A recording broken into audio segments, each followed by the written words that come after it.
Saudações aos telespectadores da TV AD Mossoró. Estamos em mais um programa Dinâmica Direito e hoje o assunto à tona é o pleito 2018. Trouxemos aqui Márcio Oliveira, ele que é chefe da 34ª Zona Eleitoral aqui de Mossoró, para falar um pouquinho do primeiro turno e, com certeza, a iminência do segundo turno de uma das eleições mais polarizadas da nossa história, da nossa nova democracia de 30 anos para cá. Então não sai daí, voltamos já.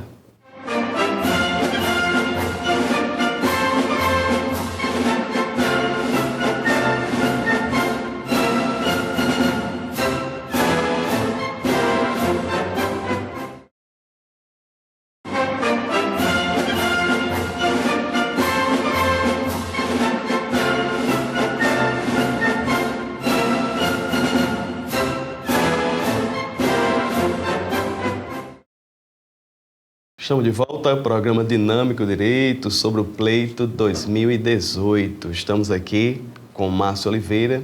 Como dissemos, ele é o chefe da 34ª Zona Eleitoral aqui da nossa cidade. Ele é muito consultado aqui na mídia local, vai para todas as emissoras, rádio e TV daqui. Esteve conosco em 2016 e, nesse momento, Márcio, seja bem-vindo mais uma vez ao Dinâmica Direito. Pois não, Nazil, é sempre para mim uma satisfação vir até a comunidade prestar conta, né, do trabalho que a gente faz. Eu, como servidor público, sou pago pela coletividade, né, e tenho como obrigação vir explicar o que eu faço, o que eu entrego à sociedade como decorrência das minhas atividades. Márcio, no caso, a pauta de hoje está muito ampla. Vamos falar sobre a inviolabilidade das urnas, falar sobre fake news e, como nós sabemos que você tem muita propriedade nesse assunto, e principalmente a estrutura física, no caso do Fórum, da Justiça Eleitoral, vamos utilizar muito a sua pessoa. Desde já, mais uma vez, agradeço, o tempo é curtíssimo. Eu sei que nessa época do ano, nessa época do pleito, vocês trabalham bastante, tiram a noite, né? Atravessam a noite no serviço de vocês. Mas, de início, Márcio, como foi o primeiro turno das eleições? Olha, Nazil, o primeiro turno, essa é uma eleição que é a eleição mais longa do nosso processo eleitoral. Ela é composta, no primeiro turno, de 6 votos. Nós já tínhamos a expectativa de ser uma votação demorada, ou seja, mais lenta, porque o eleitor ele demorava mais a concluir a votação. E até a confusão pela quantidade de candidatos, né? O eleitor votava em 5 tipos diferentes de candidaturas e em 6 candidatos. Havia a eleição do Senado que você tinha que votar 2 vezes para o mesmo cargo. Então, foi uma votação lenta, então nós tivemos filas em alguns lugares.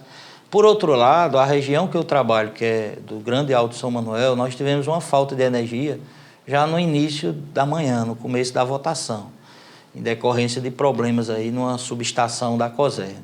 E isso gerou um certo contratempo, porque as nossas urnas, elas são preparadas com baterias para suportar um determinado período. Acontece que algumas baterias mais antigas não suportaram todo o tempo e aí algumas sessões tiveram que parar a votação, o que causou um pouco mais de demora. Então, assim, nós tivemos um fim de votação em alguns locais até um tanto tarde. Minha última sessão encerrou-se às 20h30, 3h30 após a votação. Mas, tirando o contratempo, que, a meu ver, até independe do próprio trabalho da Justiça Eleitoral, são questões externas, nós tivemos um pleito tranquilo, nós não tivemos incidentes no município de Mossoró que pudessem remontar a atrapalhar a votação, seja na questão de segurança, seja em relação às próprias denúncias do funcionamento ao longo do dia. Apesar desse acirramento que nós temos visto, isso não se refletiu em termos do funcionamento da justiça. Então, eu considero, do meu ponto de vista, muito satisfatório o resultado do primeiro turno em relação ao trabalho da Justiça Eleitoral em Mossoró.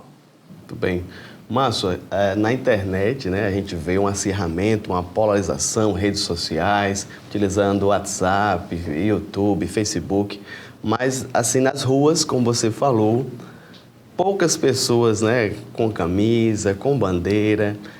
No caso, como você vê isso? Até mesmo a limpeza da cidade. Eu vi alguns vídeos pelo Brasil, o pessoal dizendo, olha, a mudança na lei eleitoral foi benéfica até na questão da limpeza das ruas. É uma questão da legislação, Márcio, que afetou o pleito? Olha, Nazeu, positivamente. A questão da legislação, ela também tem esse impacto, mas é muito importante até a comunidade saber que nós não fazemos a eleição somente com a estrutura da própria Justiça Eleitoral. Se você tiver a oportunidade, qualquer telespectador, de acompanhar a preparação do pleito, você vai ver que é um trabalho feito a várias mãos. Então, a Justiça Eleitoral ela vai precisar das forças de segurança. Digo aqui desde logo, nós temos um apoio muito grande.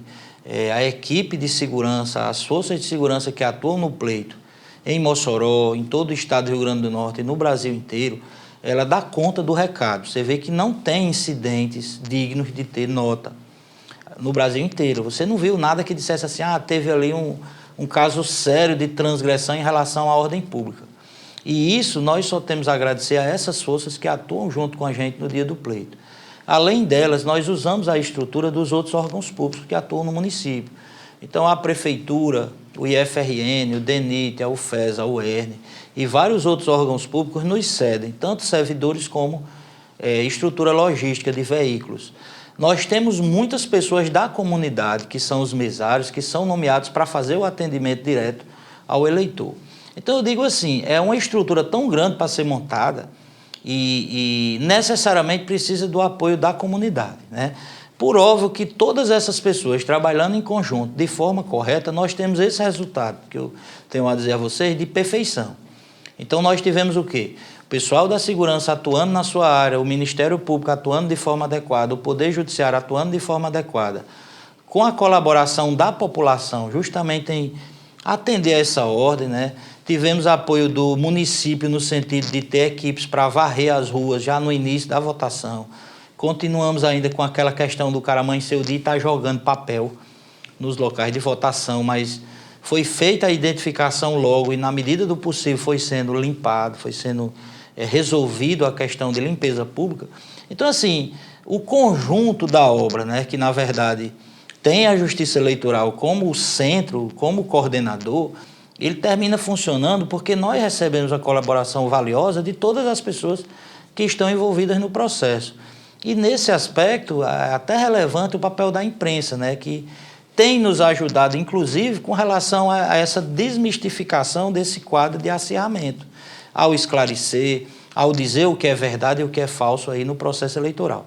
Então, eu digo o seguinte, por ser um processo grandioso do ponto de vista, para você ter uma ideia, a 34ª Zona atendeu cerca de 135 mil eleitores.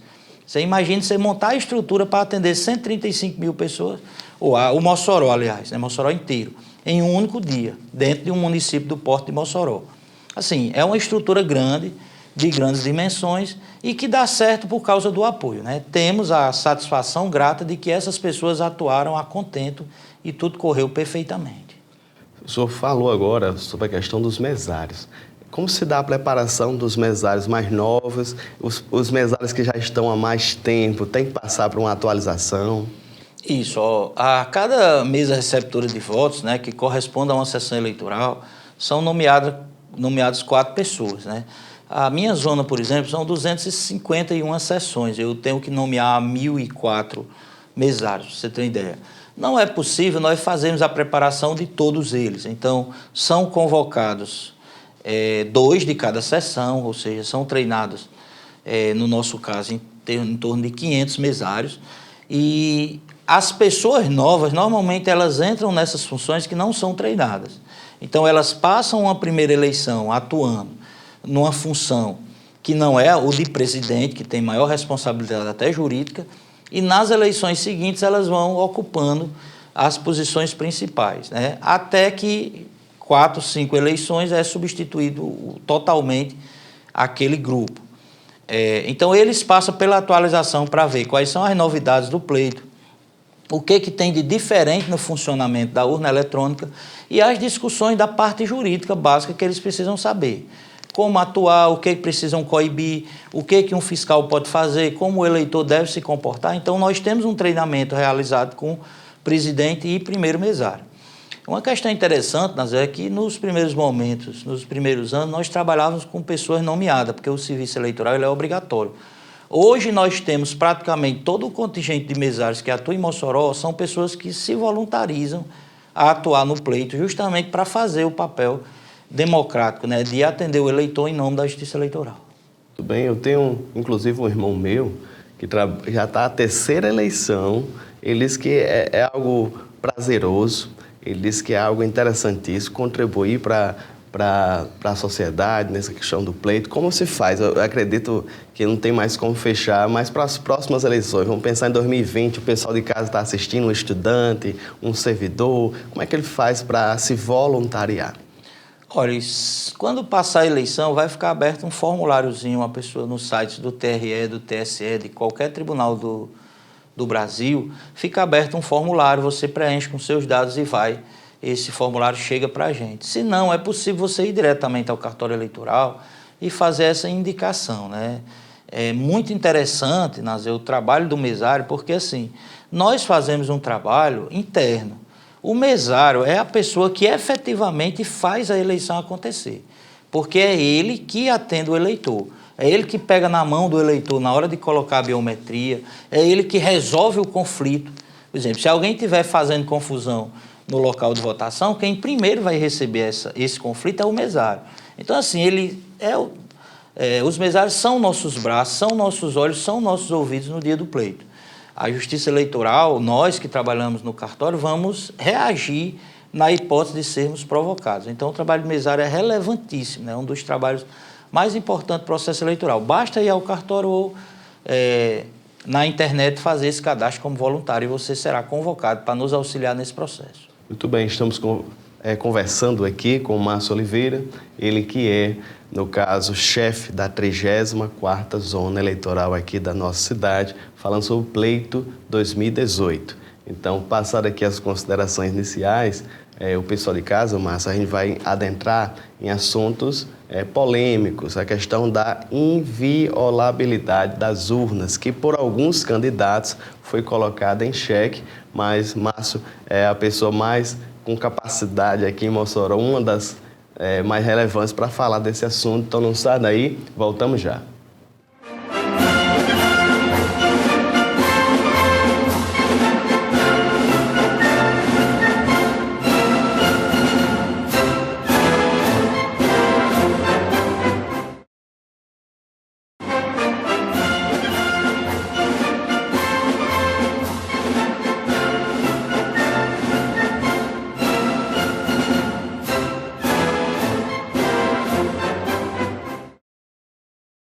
Estamos de volta, programa Dinâmica do Direito. Estamos conversando aqui com Márcio Oliveira, ele que é, no caso, chefe da 34ª Zona Eleitoral de Mossoró, falando sobre o pleito 2018. Então, Márcio, trouxemos aqui a promotora Flávia. Ela esclareceu a questão parte jurídica, os procedimentos, o ordenamento eleitoral, mas você é a pessoa mais capacitada, já está na Justiça Eleitoral há algumas décadas, passou por vários pleitos, inclusive a questão da urna eletrônica, você foi um dos baluartes aqui em Mossoró, junto à Justiça Eleitoral.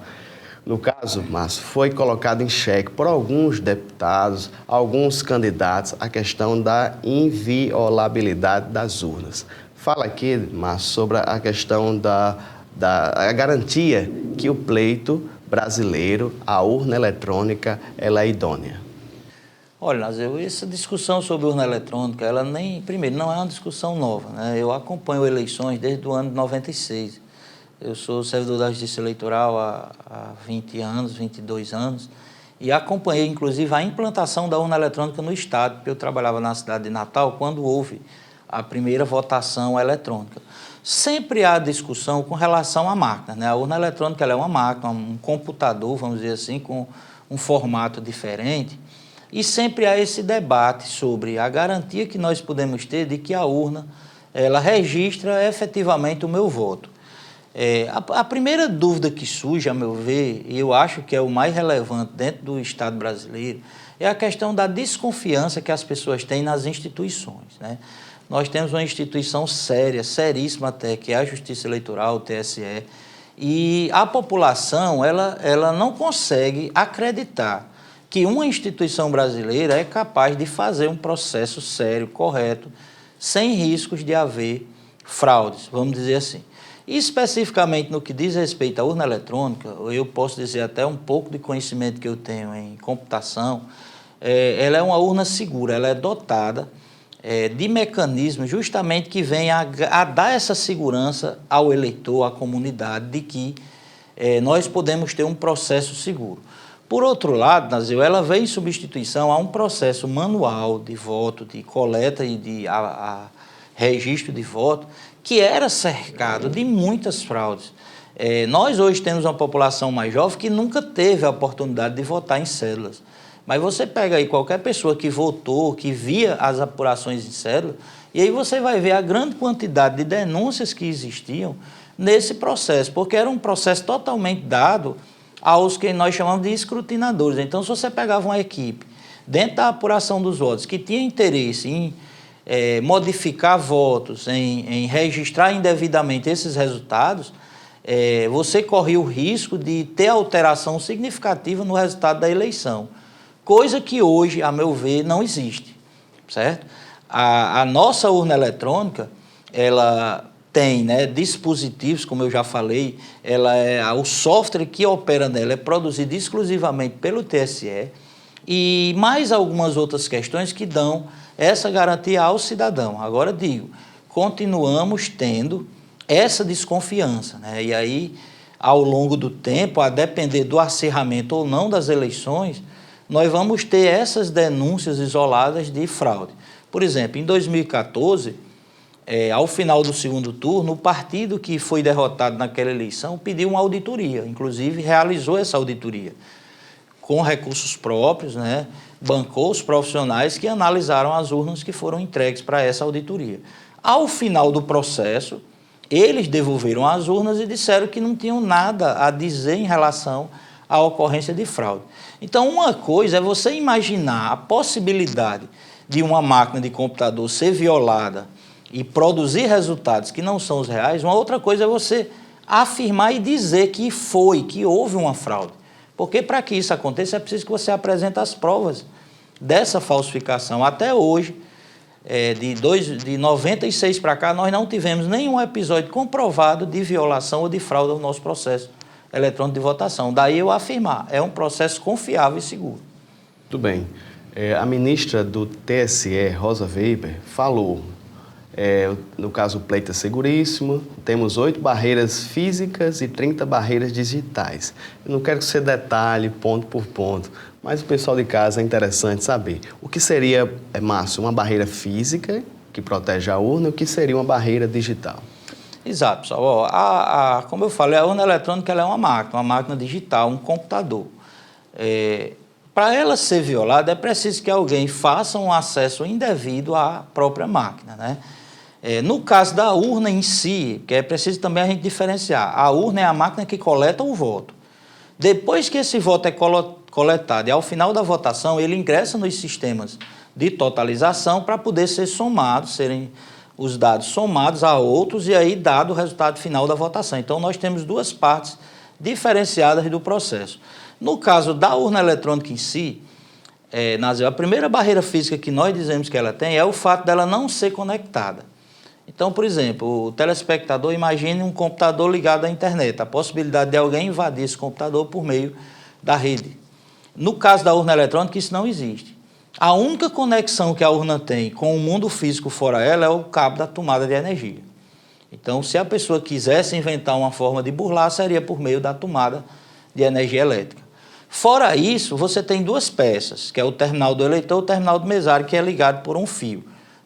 Então, essa barreira física dela funcionar isolada das redes sociais ou de qualquer outra máquina, por exemplo, você não conecta 2 urnas entre si, ela é isolada. Ela está lá na mesa do mesário e ela funciona desconectada de qualquer outra coisa. É a primeira barreira física e, a meu ver, a mais importante, porque impede qualquer pessoa de ter acesso a ela, de fraudar um código que exista nela sem que tenha pegado na própria urna e inserido algum dispositivo nela. Então, ele não tem como fazer isso que a gente chama remotamente. Coisa, por exemplo, que eu posso fazer, ou uma pessoa que conhece com o seu smartphone, porque ele está conectado às redes. A urna eletrônica ele não vai fazer isso. Sabendo que a pessoa só pode ter acesso à urna mediante o contato físico, o TSE tem, na urna eletrônica, no formato dela, vários espaços de conexão de dispositivos, né, de mídias, que a gente chama. A própria urna ela tem a memória dela interna, o HD interno, o processador dela, e toda a comunicação de nós, servidores da Justiça, com ela é feita por meio de um flashcard, que é um cartão de memória, e da mídia de resultados, que é um pendrive, né? Então, assim, se alguém quiser fazer a fraude na urna por meio físico, ele terá que ir até a urna, abrir esses compartimentos que são fechados, né, e inserir algo ali naquele driver, né, naquele espaço físico. Só que depois que a urna é preparada, Nazeu, ela é toda lacrada com lacres que são assinados pelo juiz eleitoral. Lacres que, depois de rompido, ele não é reaproveitado. Quer dizer, a urna hoje, que já está preparada, né, para a sessão eleitoral, ela está carregada, fechada e lacrada. Se alguém tiver acesso, aquele lacre vai estar rompido e as pessoas que forem até ela vão saber que ela teve algum tipo de violação. Então, essas são as barreiras físicas, barreira do mundo real que a gente pega. As barreiras digitais que nós colocamos são a autenticação que a urna tem para receber um determinado código. Por exemplo, qualquer coisa que você coloque na urna eletrônica, o dado que ela vai transferir para a urna eletrônica, se ela não for autenticada por meio das chaves criptográficas, ela imediatamente apita e se torna inutilizada para aquela eleição. Então, imagine que alguém conseguiu ir até a urna, rompeu o lacre, abriu a tampa do flashcard, colocou um código diferente do que está na urna. Ele vai ter que ter acesso à chave de criptografia que autentica esse software. Se não autenticar, ele imediatamente desliga a urna, apita e acusa, né, que está havendo essa violação. Outra barreira digital, por exemplo, é o que nós chamamos de hash dos códigos. Cada software, cada programa, pessoal, ele tem uma identificação única. Essa identificação ela é baseada um código geral, né? Não é a urna que cria. Cada software ele vai ter esse hash gerado a partir da hora, da data. Cada letra que foi alterada nele, ele gera esse código único que ele não se repete, justamente porque a forma como ele é calculado não permite essa repetição.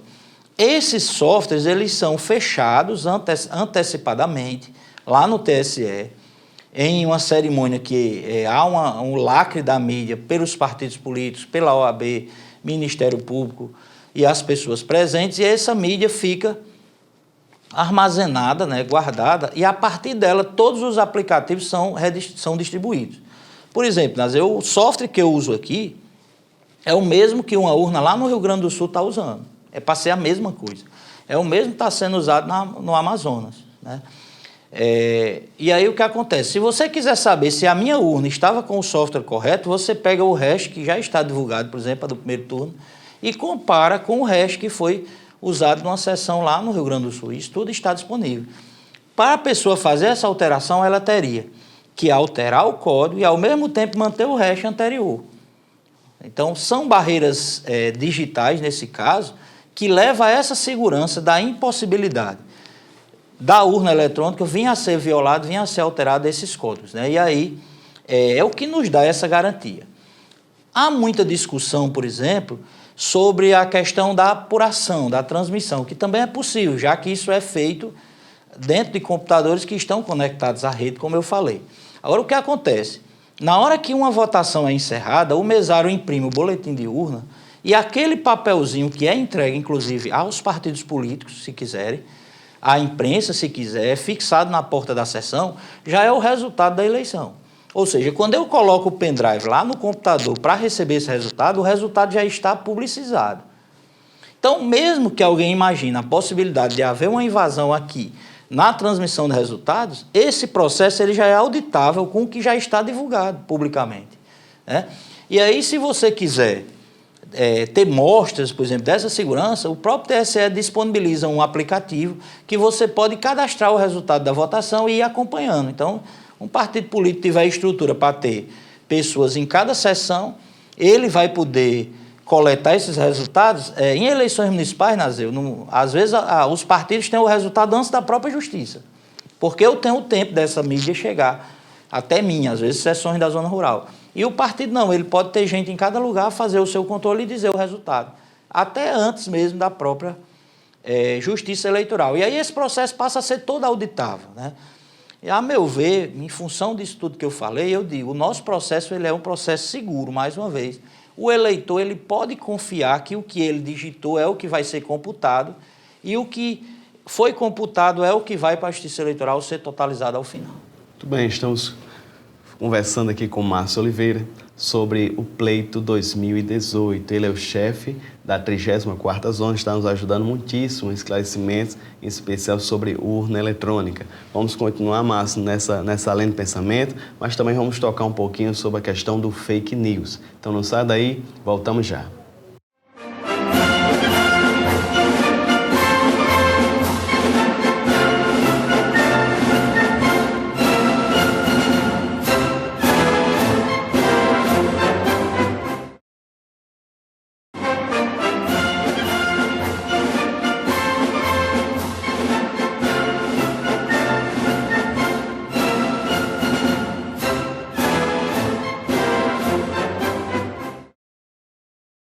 Estamos de volta ao programa Dinâmica Direito, aqui com Márcio Oliveira, chefe da 34ª Zona Eleitoral de Mossoró, esclarecendo o pleito 2018. Márcio, vamos já entrar em fake news.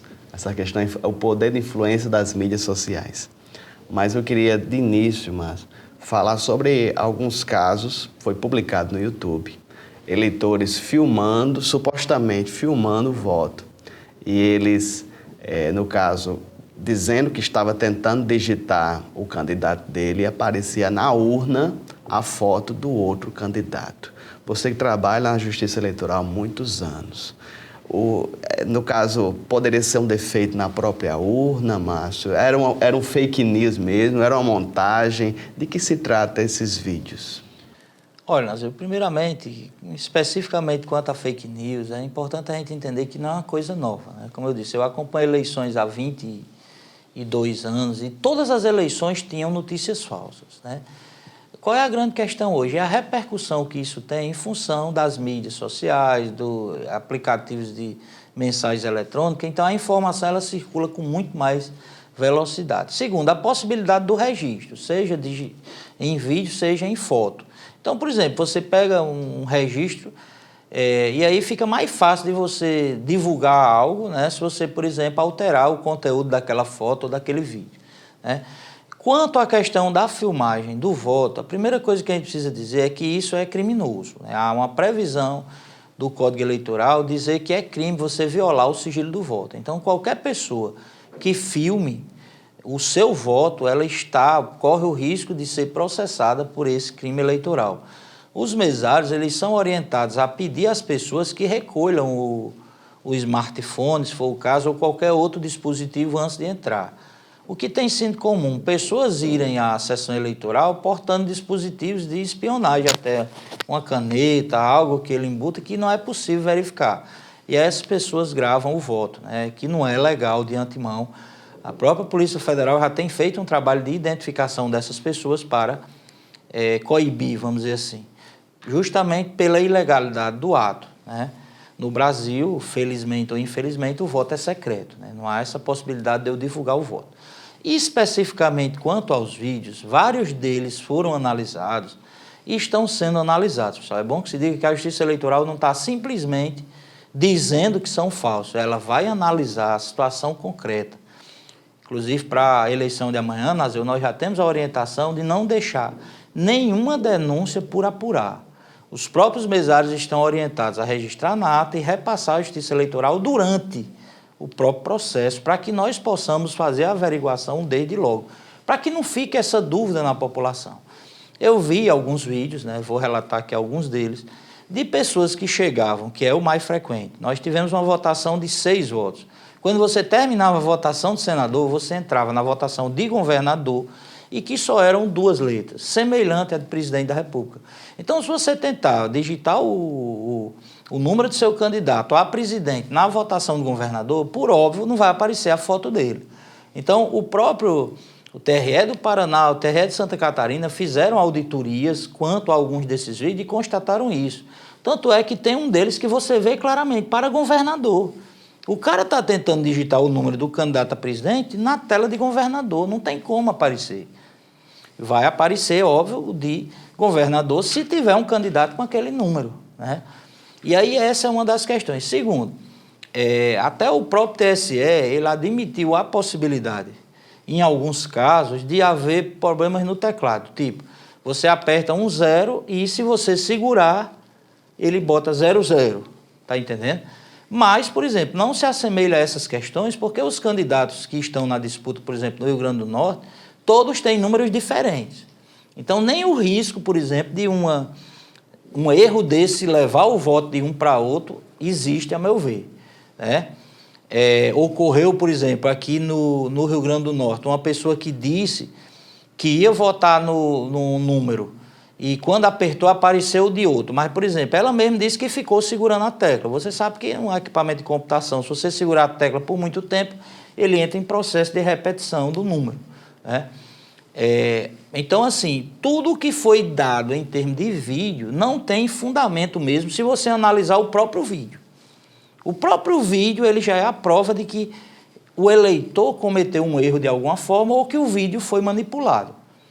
Não há possibilidade, pessoal. E aí você imagina, Nazeu, como seria ignorante a pessoa que fosse violar uma urna eletrônica, deixar na cara do eleitor isso. Pessoal, quem mexe com computação sabe que se uma urna tiver que ser fraudada para computar voto, o cara não vai deixar na sua cara para você perceber, não. Vai acontecer sem ninguém perceber, entendeu? Então seria muito ridículo um hacker que violasse uma urna para deixar o eleitor ver que está sendo enganado. Então, a meu ver, como foi comprovado por algumas auditorias feitas em alguns TREs, isso não passa de notícia falsa. E, óbvio, ganha relevo porque as pessoas já têm essa desconfiança nas instituições, né? Mas, mais uma vez, para você ter uma ideia, nós tivemos quantas pessoas eleitas, pessoas que não têm estrutura política, que não têm estrutura financeira, e foram eleitos para os mais diversos cargos, né? Muito bem. Nesse sentido, Marcos, só pegando esse gancho aí, a gente percebe que a democracia brasileira está funcionando. Como você mesmo falou, se fosse para fraudar, tinha que se beneficiar a quem? Mas pessoas tinham um poder aquisitivo muito bom. E como é que pessoas, fenômenos nas redes sociais, pessoas no caso, vindo de uma família política, sem nenhuma estrutura, como elas poderiam ter entrado, não é verdade? O que nós temos visto, Nazil, nessas eleições de 2018, é uma vontade do eleitor de mudar. Certo? Eu não vou entrar no mérito se mudou para melhor ou para pior. Cada um faça essa avaliação depois que a legislatura entrar em curso. Mas, por exemplo, do Senado Federal, somente 8 de 54 vagas em disputas vão ser as mesmas pessoas.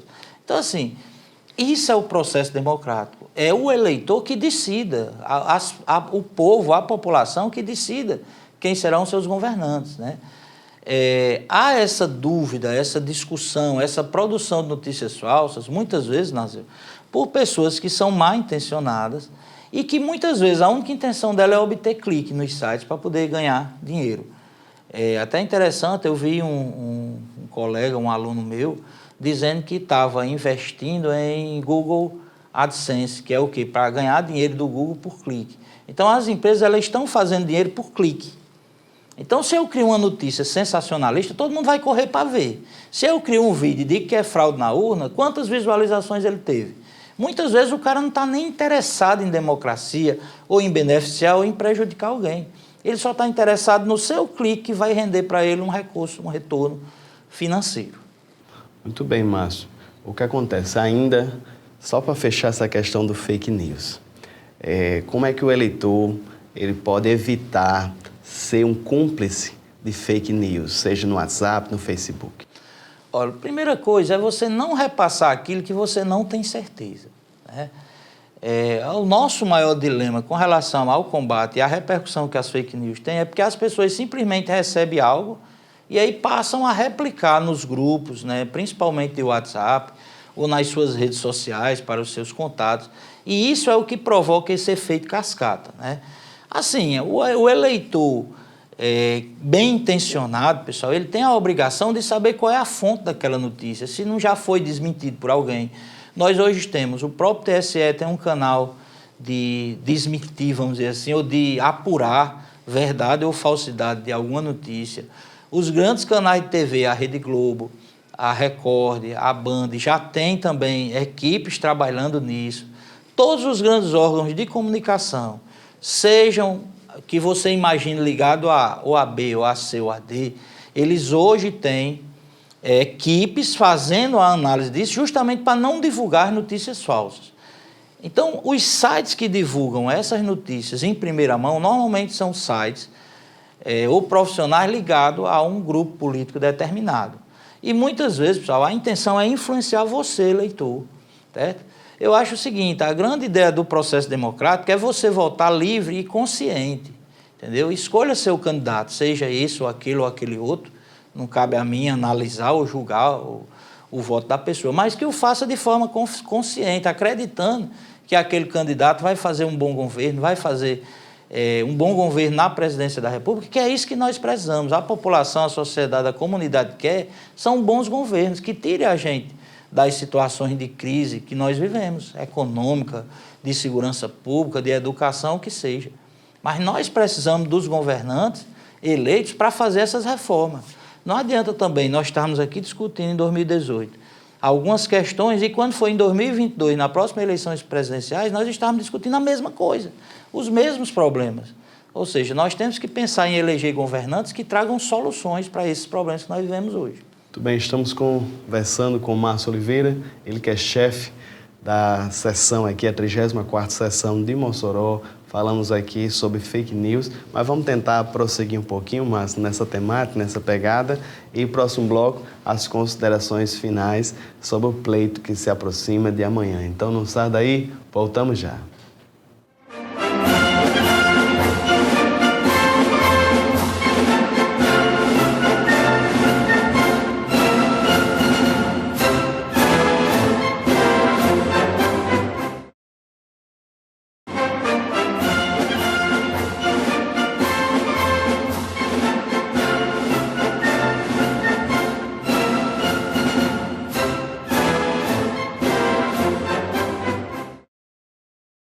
Estamos de volta, quarto e último bloco da conversa com Márcio Oliveira, ele que é chefe da 34ª Zona Eleitoral. Falamos aqui sobre fake news, sobre a inviolabilidade das urnas e agora, Márcio, nas considerações finais, qual a postura do cidadão perante a urna, perante a sessão, como é que ele deve se portar para não incorrer em um crime eleitoral?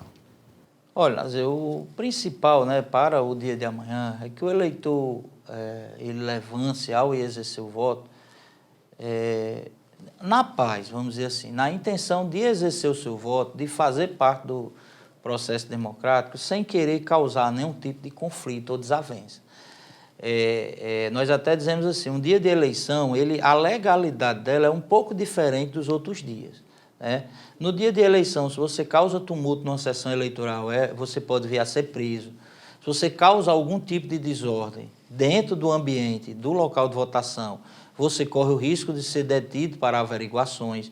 Se você aglomera, vamos dizer assim, pessoas com camisas de cores, de modo que caracteriza uma propaganda, isso é considerado crime eleitoral. Se você distribui material de campanha no dia da eleição, isso é crime de boca de urna.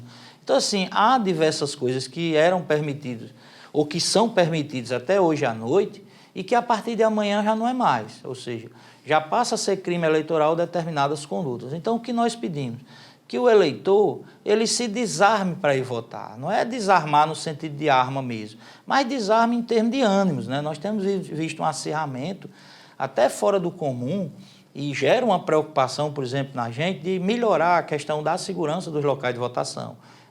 Esperamos, por óbvio, que tudo transcorra na normalidade, mas isso vai depender muito das pessoas que vão à rua. Então, se quer votar portando uma propaganda que é permitido, vá de forma silenciosa, não cause aglomeração, não leve material além do que você pode levar no próprio corpo, na própria camisa, à mostra, e exerça seu voto de forma livre e consciente. É o que nós pedimos ao eleitor que o faça, para que nós possamos chegar ao final da votação e entregar o resultado. Seja quem ganhe, o que a Justiça Eleitoral quer é terminar o dia de forma tranquila e poder entregar o nosso trabalho à população. É o que nós queremos. Terminar a votação e dizer, foi concluído, não tivemos nenhum tipo de problema e está aí. E aí os eleitos que vão fazer seus governos a partir de janeiro. Márcio, ainda nesse bloco, em caso do cidadão precisar fazer alguma denúncia, ele vê alguma irregularidade, quais os instrumentos, quais os meios que a Justiça Eleitoral permite a ele? Ora, hoje, Nazeu, com a popularidade dos smartphones, né, a Justiça Eleitoral trabalha já desde 2014, aliás, 2016, com um aplicativo chamado Pardal. Você pode entrar aí no Google Play ou na loja do iPhone e baixar o aplicativo Pardal.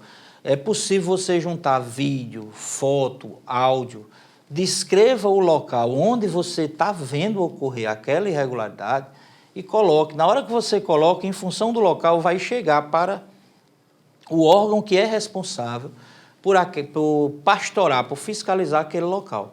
Então, uma denúncia dentro de um local de votação da 34ª chega para mim e chega para o promotor que é responsável pela 34ª zona. Então, tem sido um mecanismo muito eficiente. Não tendo smartphone, se você puder entrar em contato com a Justiça Eleitoral, né, pelos telefones que estão disponíveis aí na internet, né? Ou então algum servidor da Justiça que esteja próximo, né? No dia da eleição nós temos muitas pessoas atuando nas ruas. Ou então alguém da Força de Segurança, isso vai ser coibido. Não é interesse da Justiça Eleitoral deixar que ilícitos continuem a existir, até porque isso causa um risco maior de ter problemas de segurança, de briga, de disputa, de debate, né? Então o nosso interesse é coibir. E se for algo que não possa ser coibido agora, fica registrado para eventuais processos futuros. O que o eleitor precisa saber é que nós vamos atuar para coibir qualquer ilicitude que aconteça no dia de amanhã. Alguns candidatos incentivam o cidadão a levar o smartphone. Dizem, olha, se vê uma irregularidade, filme, peça para registrar em ata. Esse tipo de mensagem é correta, Márcio? Olha, o registro em ata, inclusive, nós tivemos uma orientação recente do TSE, foi até uma orientação conjunta do Ministério da Justiça com a ministra Rosa Weber, que é a presidente do TSE, para que tudo fique registrado, certo? Qualquer denúncia, qualquer debate com relação até mesmo à urna eletrônica, eu estou digitando isso e não aparece, que fique registrado de imediato e que seja comunicado a quem pode ter condições de fazer uma solução. É o correto, na verdade. O que nós temos que ter é calma, porque, por exemplo, se você vai até um presidente de mesa e começa a pressionar, a causar tumulto dentro da sessão, isso não é legal. Agora, pedir que seja feito o registro, fazer um vídeo para o Pardal e encaminhar, será apurado durante o próprio pleito. Isso aí é uma orientação do próprio TSE nesse sentido. Nós estamos repassando aos mesários. O que está na ata, pessoal, quando passa a eleição, nós vamos olhar ata por ata e vamos dar sequência.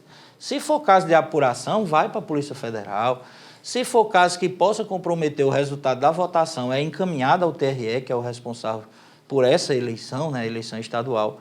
Ou seja, apurar. Eu acho que o eleitor pode fazer a parte dele dessa forma. Identifique, registre os fatos que você considera ilegais e encaminhe para a apuração. Agora, querer tomar satisfação, querer criar conflito, isso aí é o que não é adequado. Uma outra questão é não levar o smartphone para a urna eletrônica, isso não é permitido. Se você filma seu voto, seja por um smartphone, seja por qualquer outro dispositivo, você pode estar incorrendo em um ilícito eleitoral e vai ser apurado.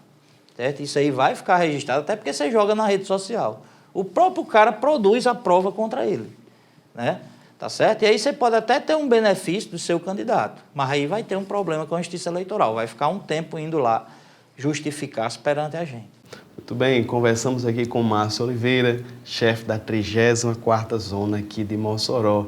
Márcio, mais uma vez, meu muito obrigado. Em nome da TVAD, os pastores, o pessoal de casa que está nos assistindo.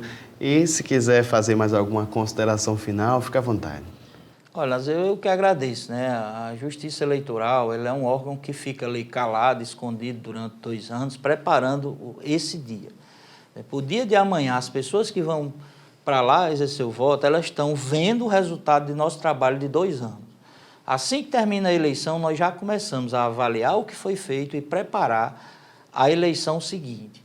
Como eu já falei aí anteriormente, não é um esforço individual. Por exemplo, não é só Márcio, eu tenho uma equipe de servidores, tenho uma equipe de auxiliares que são contratados, nem tanto quanto gostaríamos, né? Porque é um evento de grandes dimensões. Temos esse apoio dos órgãos de segurança, temos apoio das instituições públicas e do povo. Por exemplo, aqueles mesários são pessoas como você. Provavelmente é seu vizinho, alguém de sua escola ou alguém de seu bairro que está aí para lhe atender. Ele não tem, por exemplo, ele não recebe da Justiça Eleitoral um salário como eu recebo. É alguém que está trabalhando no sentido de colaborar. Então, assim, não desconte a sua raiva que você tem ou determinados pensamentos que você tem, às vezes da própria Justiça Eleitoral, nessa pessoa que está aí para lhe atender.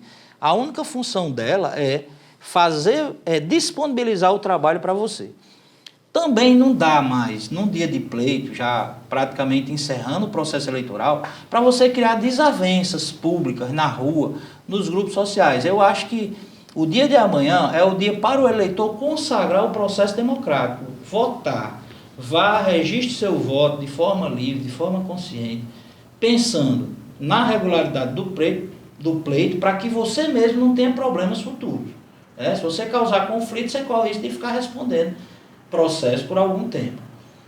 Depois dessa normalidade democrática, ou seja, esse voto consciente, ele reflita no futuro para você acompanhar a pessoa que você elegeu no que ela vai fazer pelo país. Então, essa é a ideia do processo democrático, que é o meu papel. O meu papel é entregar a eleição, é fazer com que a eleição chegue até vocês e vocês possam votar de forma livre. A Justiça Eleitoral, ela não tem interesse nenhum em fraudar processos.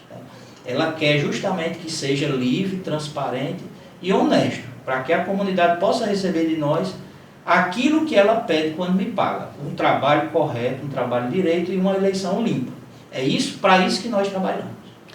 Márcio, mais uma vez, meu muito obrigado. Quando eu apertar sua mão, estarei aqui cumprimentando toda a equipe de vocês, juízes, promotores, o pessoal da Polícia Federal, todo mundo das Forças de Segurança, que dão apoio e dão suporte. A gente percebe uma polarização muito grande, mas nessa altura do campeonato, Márcio, acredito que todo mundo já sabe em quem vai votar. Acredito que o dia da manhã é uma formalização, um exercício da democracia e pedindo a Deus que dê tudo certo, que vocês possam entregar no caso, um trabalho, como sempre vem exercendo, com idoneidade, transparência e honestidade que é típica de vocês. E o pessoal de casa continue com a programação.